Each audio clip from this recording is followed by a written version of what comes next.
Tiroteio e morte em Vila Velha. Um bandido foi morto em troca de tiros com a polícia. Durante a perseguição, os criminosos também atiraram contra uma escola. Rei do camarote na cadeia. Dono de boate sertaneja em Vitória é preso por estelionato. Ele usava o dinheiro dos golpes para ostentar em festas. Chegava a gastar R$7 mil numa noite. Motorista embriagado dirige na contramão, destrói vitrine de loja e tenta escapar da guarda municipal. Craqueiros invadem bairros da capital. Em Bento Ferreira e na Praia do Suá, eles tomaram conta de um terreno e ameaçam quem passa pelo local. Mais de 250 quilos de maconha apreendidos na Serra. No estado marcado por mortes e violência contra a mulher, novo secretário assume com a meta de reduzir o índice de feminicídio. Homem que teve carro roubado durante assalto encontra o veículo praticamente na carcaça. O carro da namorada dele, que também foi levado, estava em início de processo de desmanche. Falta d'água no morro, caixas vazias e moradores revoltados. Dizem que desde o início do ano a situação é crítica. E o repórter Felipe Chicarino fez o teste do idoso. A roupa simula a idade avançada e as dificuldades de quem passou dos 60. E para ajudar a melhor idade, cresce a procura pelos cuidadores. A profissão está em alta e tem até curso. A gente já volta.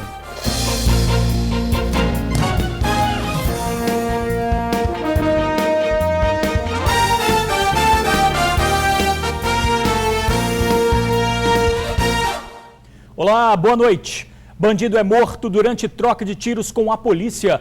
Houve perseguição. Confira na reportagem. O corpo de um dos suspeitos foi retirado de um valão que fica no bairro Jardim Guaranhuns, em Vila Velha. Os outros dois conseguiram fugir. Os 3 criminosos estavam neste carro. A confusão começou porque um dos suspeitos teria disparado contra policiais da Rotan. Daí houve troca de tiros e perseguição. O tiroteio começou aqui, no bairro Araçás. E durante a troca de tiros, um dos disparos atingiu a janela de uma das escolas daqui da região. Por sorte, ninguém ficou ferido. As aulas estariam no horário do intervalo. Na fuga, os criminosos bateram no carro de um sargento da PM que estava saindo para trabalhar. Os suspeitos abandonaram o veículo e fugiram em direção ao matagal, mas um deles acabou sendo atingido e morreu. A princípio, não foi identificado e uma arma foi encontrada no meio do mato. A polícia continua fazendo buscas na região. O dono da boate Adega Sertaneja em Vitória foi preso por estelionato. Conhecido como Rei do Camarote, usava dinheiro dos golpes para ostentar nas baladas. O semblante e o olhar aparentemente serenos escondem um homem dissimulado, bom de conversa e perigoso. Nós temos conhecimento de que o Nelson anda armado, inclusive realmente houve um auto de prisão em flagrante em decorrência disso. E outras pessoas nos procuraram sem ter a coragem de registrar a ocorrência e afirmaram que foram ameaçadas. Não é nem para não registrar a ocorrência, é para que ele não quer ser cobrado. Ele se irrita e fala que vai matar essas pessoas. Nelson Avidos Magalhães, de 28 anos, é suspeito de aplicar golpes que ultrapassam R$1 milhão em prejuízo. Ele é dono de uma casa de shows do segmento sertanejo na Praia do Suá, em Vitória. Uma das vítimas foi esse empresário, que não quer mostrar o rosto. Nelson comprou dele 2 caminhões, uma carreta, um carro de luxo e equipamentos de som, mas nunca pagou sequer R$1, quase R$700 mil de prejuízo. Ele chegou muito bem vestido num carro de luxo e acompanhado de uma pessoa que eu já conhecia para comprar um equipamento e lá se revelou como um cara de muitas posses, né? E ostentava muito, tinha vários negócios. E foi quando deu o prazo de começar a pagar tudo aquilo que ele havia comprado. Ele não pagou, eu consegui intimá-lo para que ele fosse à empresa e lá eu já estava preparado para ele, sabia que ele andava armado. Foi quando a polícia o prendeu pela primeira vez, por porte ilegal de arma. Chegou a mais de R$700 mil, mas graças à operação da polícia a gente já recuperou bastante e hoje está em aproximadamente uns R$400 mil ainda. Nelson fingia ser quem não era, ostentava em festas caras. Quando saía com amigos, sempre optava pelos camarotes e pelos itens mais caros do cardápio. Os golpes eram para manter essa boa vida. Ele cria esse cenário e vai iludindo as vítimas. As vítimas acreditam que, além de ser dono da adega, ele é dono de madeireira, que a mãe dele é dona de construtora, Cada dia ele está com um carro de luxo diferente, ostentando, vive nos camarotes, mesmo sabendo que a polícia já estava atrás dele. No sábado ele estava no Sambão do Povo, ontem, essa noite, ele foi preso num camarote, numa conhecida casa noturna. Então ele vive assim. O carro de luxo Mercedes que ele adquiriu da nossa vítima, que ele... não sei nem como que chama, não dá para falar que ele adquiriu. Ele tem várias fotos no Facebook nesse carro em Búzios. Com ele foram encontrados 15 cartões de crédito que estavam no nome dele, da mãe e da namorada. A delegada acredita que agora outras vítimas devem aparecer. Nelson, que sempre foi bom de lábia, hoje preferiu o silêncio. Nelson já foi encaminhado ao presídio. Por telefone, a advogada dele informou que vai entrar com um pedido de liberdade provisória. A invasão de craqueiros em bairros da capital. Na região da Praia do Suá e Bento Ferreira, moradores reclamam de vários assaltos cometidos por usuários de drogas. Eles agora tomaram conta de um terreno e fazem do local moradia. O bairro é considerado tipicamente residencial. Prédios rodeados por árvores, um clima bem familiar. Mas a aparente tranquilidade de Bento Ferreira sumiu nos últimos meses com a chegada de usuários de drogas. Eles ocupam diversos pontos do bairro.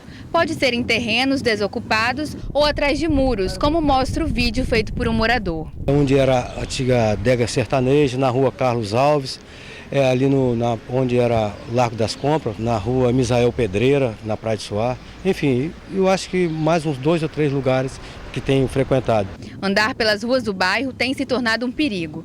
Além do consumo de crack à luz do dia, ainda estariam praticando sexo e realizando pequenos roubos. A gente tem recebido sempre relatos de pequenos furtos, pequenos objetos, bicicletas, veículos e tudo mais, e dali eles vão consumir o produto desse roubo depois nesse terreno. Sobra até para os fios de TV a cabo e de internet. Encontramos pontos que seriam usados para a queima dos fios furtados. A família dessa moradora, que prefere não se identificar, já teria sido vítima. Principalmente no final de semana, 2 casos foram no final de semana, outro foi no fim da tarde, menos de 18 horas, chegando em casa aqui para atravessar a rua, pediu o celular. Segundo os moradores do bairro, esse aqui é o local principal da presença dos usuários de droga. Aqui a gente encontrou uma espécie de abrigo, papelão, muita sujeira e até roupas e calçados. A polícia atua com frequência, mas os dependentes químicos migram o tempo todo e acabam retornando pouco tempo depois. A grande reclamação é pelo abandono e pela falta dos muros no terreno, apesar dos diversos pedidos feitos pelos moradores ao governo. Como ele está aberto, porque esse muro teve que ser derrubado por conta de uma chuva aí de 2 anos atrás, ele não mais foi construído. Então o acesso aqui dos usuários é muito grande, inclusive com a presença até de traficantes aqui. E esses usuários, lamentavelmente, eles praticam pequenos furtos para sustentar o vício. E isso tem incomodado muito a comunidade. Sobre o terreno, o governo informou que a área está cedida ao Detran, que vai tomar as devidas providências. A Prefeitura de Vitória disse que faz abordagens com a equipe de assistência social. Já foram intensificadas as ações na região de Bento Ferreira, com equipes de manhã, à tarde e à noite, de segunda a segunda. Casal que teve carros roubados durante assalto recupera os veículos. Só que um dos carros foi encontrado sem várias peças. O eletricista de 27 anos recebeu a notícia de que o carro dele, roubado há alguns dias, havia sido recuperado. Mas, ao chegar no pátio da Polícia Civil, toda aquela esperança de reaver o veículo desapareceu. Assim como as rodas, o som, o painel e até o volante do carro, só sobrou a carcaça. Praticamente destruído, trocaram todas as peças, interno do carro, além de o que não puder trocar, quebraram tudo. Praticamente eu não sei o que eu faço mais com o carro, né? Porque eu ia chegar em casa e ficar ocupando garagem, porque nem investi nele mais, nem para consertar mais desse jeito. O veículo dele foi roubado no dia 21 de janeiro na praia de Camburi, em Vitória. E pior, não foi o único. O carro da namorada dele, um auxiliar administrativo de 31 anos, com quem tinha marcado um encontro de reconciliação, também foi levado pelos bandidos. O carro da auxiliar administrativo foi encontrado pela polícia na última sexta-feira dentro de uma oficina mecânica em Cariacica. Por sorte, o processo de desmanche desmanche havia apenas começado. De acordo com as investigações, o carro dela, um Fiesta, estava sendo utilizado pelos bandidos em outros crimes, como este assalto a uma lanchonete, quando acabaram presos. A suspeita das vítimas é de que as próprias oficinas mecânicas estejam envolvidas nos esquemas de roubo de veículos. A gente desconfia que ali já foi acabando o assalto e já levou para fazer o desmanche do carro. E que essa oficina, então, que ele levou para fazer já esteja no meio dessa quadrilha. Isso. O carro do condutor foi recuperado pela polícia já todo danificado. O caso está sendo investigado e quem tiver alguma informação, ligue 181. Motorista embriagado dirige na contramão em alta velocidade, bate numa loja e tenta fugir da guarda municipal. Imagens de monitoramento mostram o momento da batida. Era 00:40 desta madrugada quando o arquiteto de 33 anos perdeu o controle da direção, passou pelo canteiro de obras, bateu na lateral de uma loja e acertou em cheio uma árvore. O vídeo mostra o momento exato da colisão. Encontrei a loja danificada, que ele acabou batendo na lateral da loja, danificou 4 vidros da vitrine.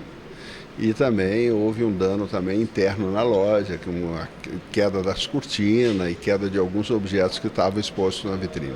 A vitrine da loja já foi substituída, mas ainda restam as marcas na parede e na árvore atingida. Toda a situação começou aqui nesse ponto. A Guarda Municipal fazia um patrulhamento de rotina quando se deparou com um veículo seguindo em alta velocidade. Mas para piorar, o motorista ainda dirigiu o carro na contramão. No veículo, a Guarda Municipal encontrou um copo e uma garrafa de bebida alcoólica. De acordo com a ocorrência, o condutor tinha sinais visíveis de embriaguez. Ele estava com sintomas de embriaguez bem aguçados mesmo, estava com a fala mole, cambaleando com as pernas, né? O arquiteto só se apresentou à guarda após a colisão, quando já não tinha jeito de escapar. Segundo ele estava numa festa ali nas proximidades mesmo, teve um desentendimento aí com a companheira e, em virtude disso, pegou o carro e saiu sem rumo. Com a colisão, o motorista quebrou o braço e foi levado para o Hospital São Lucas, escoltado pela Guarda Municipal. Após a alta pela manhã, foi encaminhado para o DPJ de Vitória.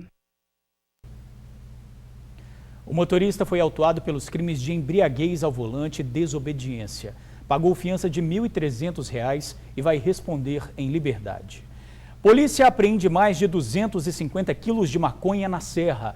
A droga lotou a caminhonete do Batalhão de Missões Especiais. 3 jovens foram detidos em uma casa no bairro Morada de Laranjeiras. O local, usado como depósito, estava sendo monitorado pela PM. Os suspeitos foram encaminhados para a Delegacia da Serra. A revolta de moradores de um morro na capital. Há dias a água não chega até as caixas. Dona Silvia abre a torneira, mas a água não sai. Por volta das 9 horas da manhã, já não havia água na casa. A louça limpa foi lavada de madrugada, o único horário em que pouca água chega à residência. Tem que fazer sacrifício, levantar de madrugada ou virar até a noite para poder ter água. Senão você vai ter roupa suja, casa tudo bagunçada. No alto do morro de Santa Helena, em Vitória, muitas outras casas estão sem água. Na residência de Cíntia, as roupas estão acumulando. Aos 9 meses de gravidez, ela precisa descer o morro para buscar água e levar o balde pesado até a parte alta, onde fica a casa dela. Uma tarefa arriscada para quem a qualquer hora pode dar à luz. Vi no neném e eu também tenho uma irmã especial que usa fralda. E depende da água no nosso dia a dia.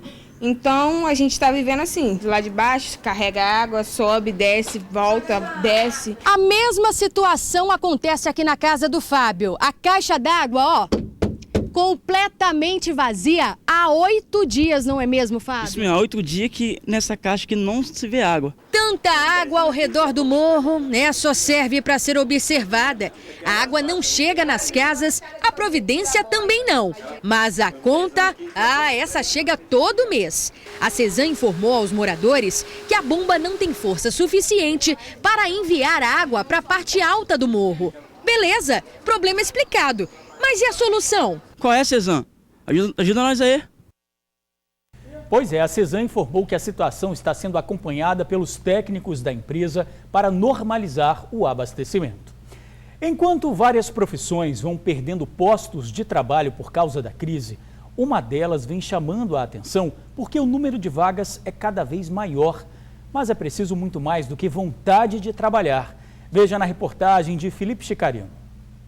É a ordem natural das coisas. Rugas, limitações, fragilidades e dificuldades fazem parte desta fase da vida. E quase sempre não há como fugir. Valquíria ainda não faz parte desta realidade, mas convive com ela. Do café da manhã, banho, administrar medicação às vezes, trocar de roupa, tudo da necessidade dele. Ter um cuidado para que eles não caiam, conversar, levar para passear. Um ofício que exige dedicação e outras coisinhas mais, né, seu Adilson? Atenção e paciência. É coisa que muita gente não tem. O cuidador de idosos se tornou, nos últimos anos, uma profissão bem procurada. Nesta escola técnica em Vila Velha, o curso de cuidador é de 160 horas. O aluno sai daqui apto para atuar na área. Para que o aluno ele consiga desenvolver essas competências, desenvolver essas habilidades, é importante não só querer fazer isso ou ter uma afinidade por isso. É importante se profissionalizar, é importante desenvolver essas habilidades junto a uma instituição de ensino. Aqui os alunos aprendem a teoria e a prática. E com este simulador de limitação do corpo e dos sentidos, os futuros cuidadores sentem na própria pele o peso da idade. E não é fácil, viu? Eu não consigo deixar o corpo reto, o corpo ereto, enfim, coisas que os idosos passam todos os dias e que a gente acaba nem percebendo. Ou a gente não quer perceber, né? A gente não quer acreditar que a pessoa que está do nosso lado está ficando idosa. Só de apoiar aqui a bengala, né? Já dói aqui, ó. Deve doer as articulações, da mesma forma que os idosos sofrem com isso. Também, a gente com esse simulador, a gente consegue ter essa noção, ter essa sensibilidade de como ele sofre a questão das articulações. De um simples movimento do braço, por exemplo, já dói um pouco as articulações. Andar, sentar, beber. Tarefas simples que se tornam complicadas. Por isso, só o diploma não basta. Paciência e carinho são diferenciais indispensáveis para o cuidador de idosos. É importante que ele tenha a sensibilidade de perceber as limitações do idoso do dia a dia e oferecer um cuidado adequado. Cuidar de idosos é um mercado em expansão. Isso porque a expectativa de vida do brasileiro está maior. Ou seja, se tem mais idosos, tem mais trabalho. O salário de um cuidador pode chegar a R$ 1.500 por mês. Para os interessados, a escola que apareceu nesta reportagem está com inscrições abertas. Mas antes de se matricular, vale ouvir com atenção o toque da Valquíria. Tem que amar o que faz, porque se for só o dinheiro, não fica. Para mais informações sobre o curso, é só ligar 3229-5588. Tomou posse hoje o novo secretário estadual de Assistência Social e Políticas da Mulher. Rodrigo Coelho foi empossado hoje pela manhã durante um evento no Palácio Anchieta. No lugar de Sueli Vidigal, Rodrigo agora passa a ser o secretário de Estado de Assistência Social e Políticas para Mulheres. Um desafio difícil em um estado como o Espírito Santo. O último estudo realizado pelo Mapa da Violência apontou o Espírito Santo como o segundo estado com maior taxa de homicídios femininos no país. O mesmo estudo ainda revelou que Vitória é a capital com maior taxa de feminicídios. A expectativa do novo secretário é trabalhar para reduzir esses números. É importante que a gente dê efetividade às políticas. Então, para que a gente consiga fazer uma assistência social que chegue às pessoas em vulnerabilidade e risco social, que é público-alvo da assistência, mas que a gente possa também ter preocupação com a política para as mulheres, fazendo atividades promotoras dos direitos. Durante o discurso, o governador Paulo Artung falou sobre a expectativa para enfrentar a crise econômica em 2016 no Espírito Santo e pediu ao secretário que novos projetos sejam criados com trabalho criativo. A sociedade espera muito de nós e o governador nos deu uma palavra de ordem, que é criatividade. Então nós vamos tentar usar a inteligência que temos para criar como ordenou o nosso governador. E a seguir, 3 feridos em acidente no norte do estado. A gente já volta. 3 pessoas ficaram feridas em um acidente no norte do estado. Entre elas, uma criança. A batida foi na AS 245, que liga as cidades de Linhares e Rio Bananal. De acordo com testemunhas, O motorista do Corsa teria invadido a contramão e bateu de frente com o EcoSport, que vinha no sentido contrário. Os 3 ocupantes do EcoSport se feriram: Delair Celestrini, de 48 anos, Vera Carminati, que estava no banco do carona, e uma criança que vinha no banco de trás. Eles foram encaminhados para hospitais de Linhares. O condutor do Corsa não se feriu. E a gente fica por aqui. Outras informações agora no SBT Brasil e amanhã no Tribuna Notícias, primeira edição, com Ingrid Schwartz e Torino Marques. Muito obrigado por assistir ao jornal, pela companhia de sempre. Uma boa noite e eu te espero amanhã.